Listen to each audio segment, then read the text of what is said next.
நம்மளுக்கு எல்லா வெஜிடபிள்ஸும் எல்லா டைம்லேயுமே கிடைக்கும் அப்படின்னு சொல்ல முடியாது.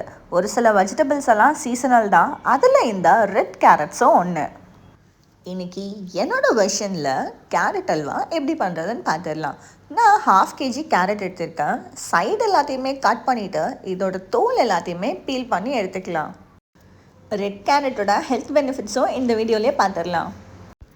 ஆரஞ்ச் கேரட்ஸ் மாதிரியே ரெட் கேரட்ஸ்லேயுமே விட்டமின் ஏ, சி, ஃபைபர் நிறையவே இருக்குது. ஏ அண்ட் சி விட்டமின் இதில் ரிச்சாக இருக்கிறதுனால நம்மளோட கண்ணுக்கும் சரி ஸ்கின்னுக்கும் சரி இது ரொம்பவே நல்லது. ஃபைபர் நிறைய இருக்கிறதுனால நம்மளோட கட் ஹெல்த்துக்கு ரொம்பவே நல்லது.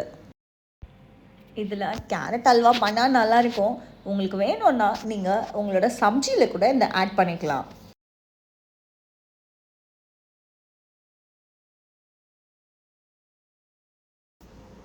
ஒரு குக்கரில் நான் கிரேட் பண்ணி வச்சுருக்கிற கேரட் அப்படியே ஆட் பண்ணிக்கிறேன். கேரட்ஸ் மூழ்கிற அளவுக்கு ஏற்கனவே சூடு பண்ணி வச்சுருக்கிற பாலையும் நான் இதில் ஆட் பண்ணிக்கிறேன். ஒரு கொதி நல்லா வந்ததுமே குக்கர் மூடியை போட்டு மூடி வச்சுட்டு ஒரு விசில் வர வரைக்கும் குக் பண்ணால் போதும்.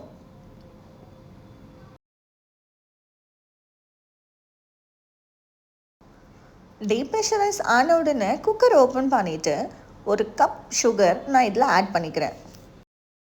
இதுக்கு மேலே தான் வேலையே கொஞ்சம் ஜாஸ்தி.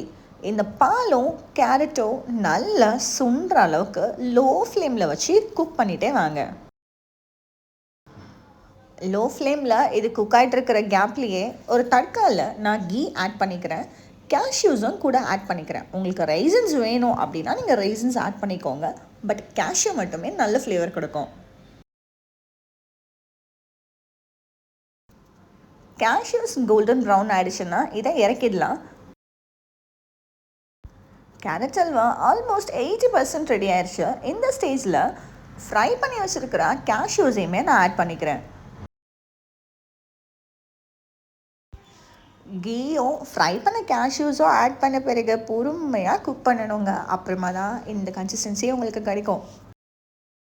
இதை ரெடி பண்ணுறதுக்கு கொஞ்சம் டைம் எடுக்க தான் செய்யும். பட் இதை சுட சுட சாப்பிட்டதுக்கப்புறமா இதை செஞ்சதுக்கான பெயின் எல்லாம் பறந்தே போயிடும். கரெக்டான கன்சிஸ்டன்சியில் கேரட் அல்வா ரெடி ஆகிடுச்சு. இதை அப்படியே ஒரு கட்டோரிக்கு ட்ரான்ஸ்ஃபர் பண்ணிவிடுங்க.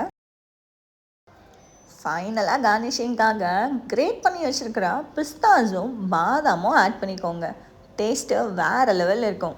இதே மாதிரியான ரெசிபீஸ்க்கு மறக்காமல் என் சேனலை சப்ஸ்கிரைப் பண்ணுங்கள்.